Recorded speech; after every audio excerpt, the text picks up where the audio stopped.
বদরের মাঠে নবী সাল্লাল্লাহু আলাইহি ওয়াসাল্লাম হাত তুলে দোয়া করছে, আল্লাহ এই 313 জন মুসলিম যদি আজকে শেষ হয়ে যায়, ইসলামের নাম নেওয়ার কেউ থাকবে না।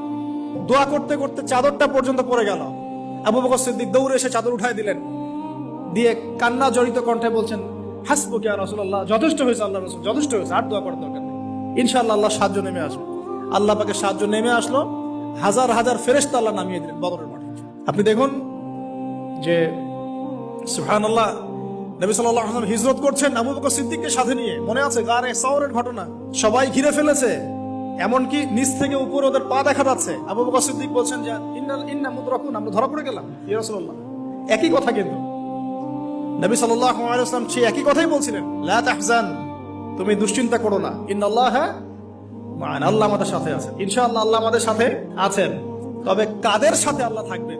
যারা নামাজ পড়ে না, যারা তাওহীদ শিখে না, সুন্নতের উপর আমল করে না।